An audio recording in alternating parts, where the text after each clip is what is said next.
New Zealand సిరీస్లో టీమిండియాకు మంచి స్టార్ట్ లభించింది. తొలి వన్డే మ్యాచ్లో 4 వికెట్ల తేడాతో విజయం సొంతం చేసుకుంది భారత్. అయితే ఈ మ్యాచ్లో ఆల్రౌండర్ వాషింగ్టన్ సుందర్ గాయపడ్డాడు. దాంతో మిగిలిన 2 వన్డే మ్యాచ్లకు దూరమయ్యాడు.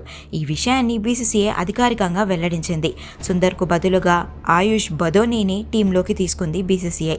న్యూజిలాండ్తో జరిగిన తొలి వన్డేలో బౌలింగ్ చేస్తున్నప్పుడు ఆల్రౌండర్ వాషింగ్టన్ సుందర్ తమ ఎముక కింద ఉన్న పక్కటెముకల భాగంలో తీవ్రమైన నొప్పి ఎదుర్కొన్నాడు. అతనికి మరిన్ని స్కానింగ్లు చేయించనున్నారు. ఆ తర్వాత బీసీసీఐ వైద్య బృందం నిపుణుల సలహా తీసుకోనుంది. వన్డే సిరీస్లోని మిగిలిన 2 మ్యాచ్ల నుండి వాషింగ్టన్ సుందర్ వైదొలిగాడు. అతని స్థానంలో ఆయుష్ బదోనీని సెలెక్టర్లు ఎంపిక చేశారని ప్రకటించింది బీసీసీఐ. 26 ఏళ్ల బదోనీ నేషనల్ టీంకు సెలెక్ట్ అవ్వడం ఇదే తొలిసారి. అయితే ఈ సిరీస్లో ఇప్పటికే 2 ప్లేయర్స్ గాయపడ్డారు. కొద్ది రోజుల క్రితమే వికెట్ కీపర్ రిషబ్ పంత్ కూడా గాయంతో సిరీస్కు దూరమయ్యాడు. అతని స్థానంలో ధ్రువ్ జురేల్కు అవకాశం కల్పించారు. మరోవైపు తిలక్ వర్మ సైతం గాయంతో టీ20 సిరీస్లోని తొలి 3 మ్యాచ్లకు అందుబాటులో ఉండడని తెలిసింది.